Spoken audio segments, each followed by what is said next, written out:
Sprixie Show. Welcome to the first episode of the Sprixie Show. Today, we're going to be looking at something so interesting and so high-grade.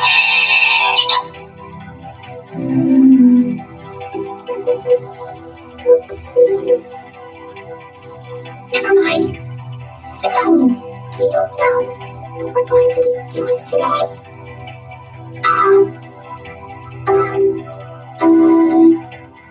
A review? You betcha! Are you excited? Because I'm excited. Well then, here we go. This is our first review. Welcome to Pooh Corner. It's a good place to start, huh? Agreed. I heard about this show. It's, well, don't worry, Orange. Please just calm down. It's okay, Mom. I don't want to hear about it anymore. Please. I don't like this show. I want to go home now. Can we just skip this review, please? Please. Anyway, let's continue with the review. Well, first of all, it looks like an innocent Winnie the Pooh show, huh? Well, it is. It's worth noting that this is the very first Winnie the Pooh TV series. And as you can see, it's live action. Who doesn't love live action? Okay, let's play it straight. Let's just take a look at some of the differences. The biggest difference is Winnie the Pooh himself. He looks like Winnie the Pooh, only some people think he's creepy looking. Well, the cartoon Winnie, he's kinda cute. As you would expect, that's his regular appearance. But the live action one of Pooh Corner, he's kinda, well, dare I put it, a little bit unnatural. I mean, his head seems a little too small, obviously because it's a costume, and people don't have that big of a head.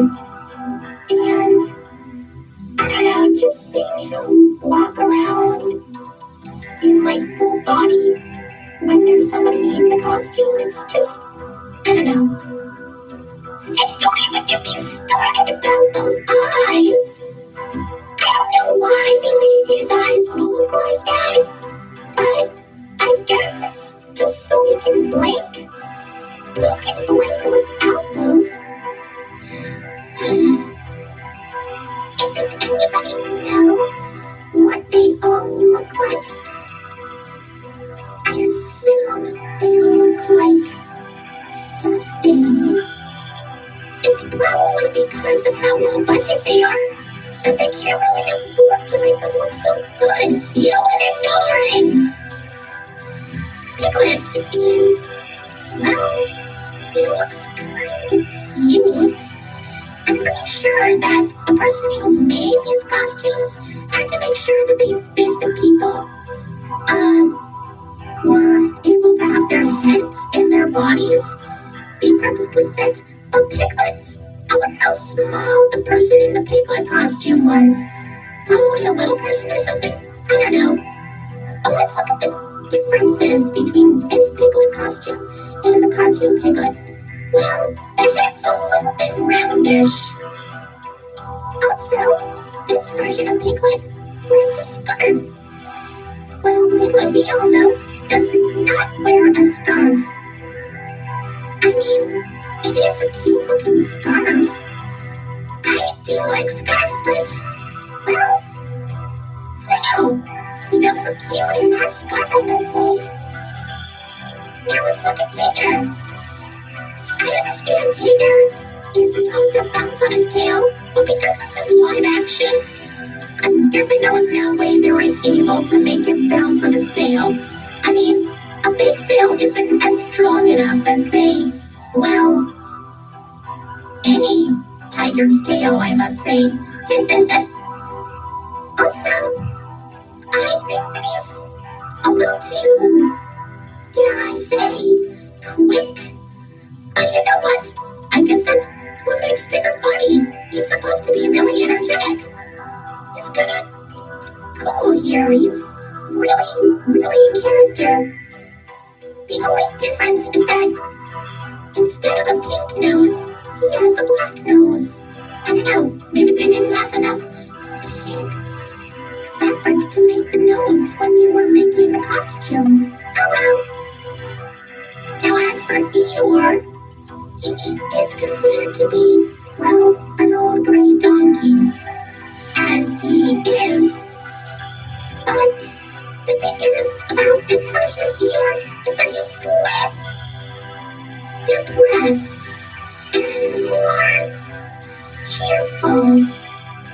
Also, I don't know if this is tied to any of the other stuff, but he really likes to eat thistles.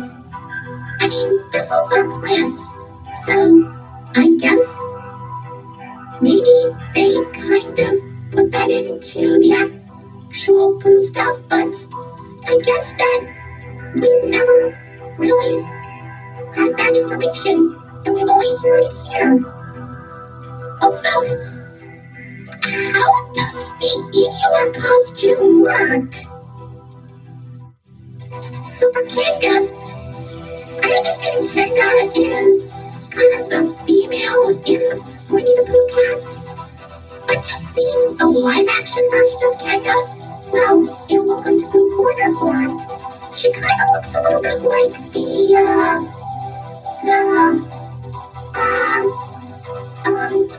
alright, let's move on. Rao is, he's actually kind of cute. And that's all. Moving on. As for Rabbit, okay, going back to the costume proportions, and, well, the reason why they look like this is so they can fit the person in the costume. But for this, I feel like Rabbit looks a little bit too wide. Well, the cartoon Rabbit is more, well,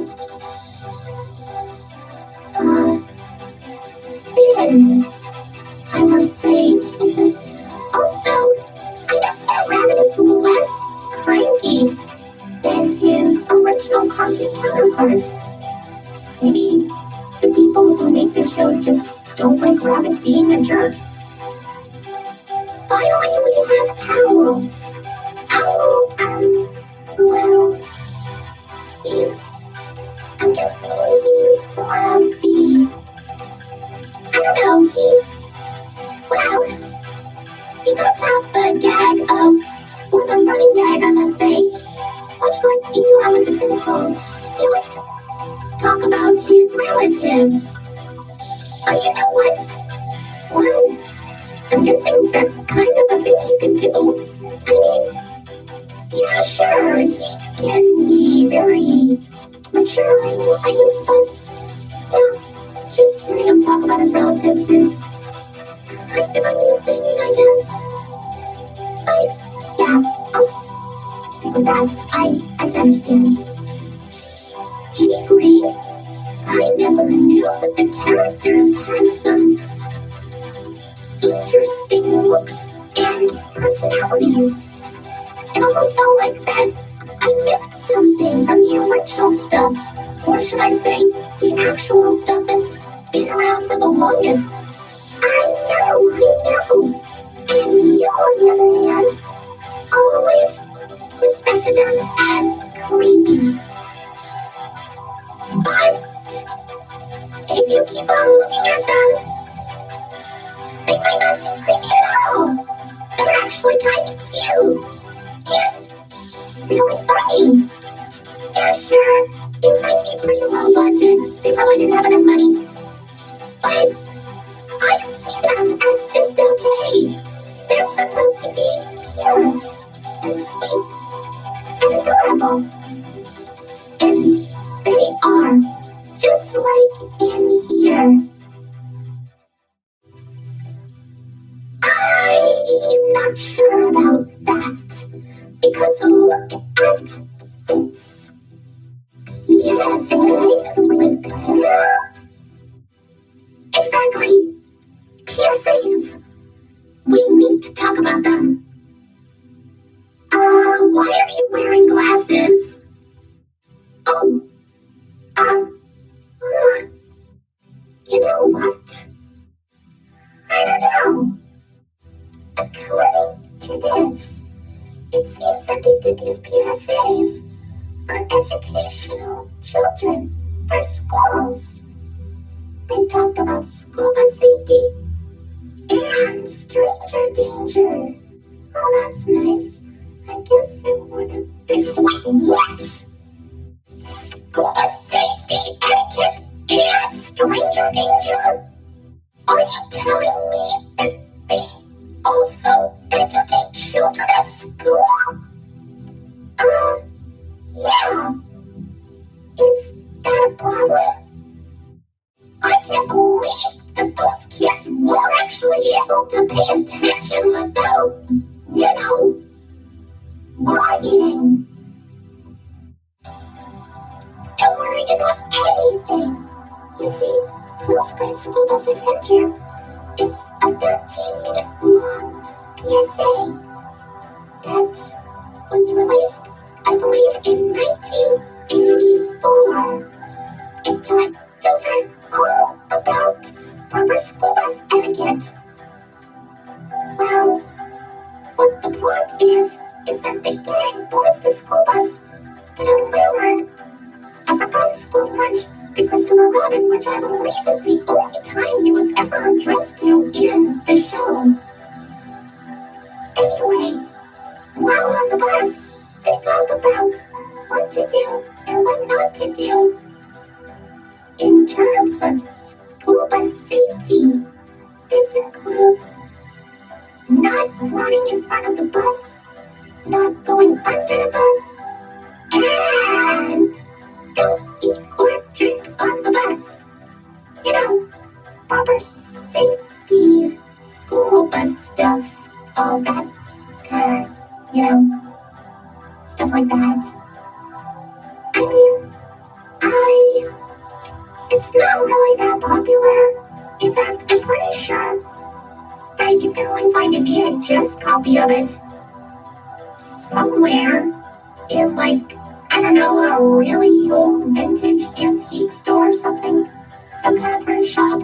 There's no way you're able to find it in a library anymore.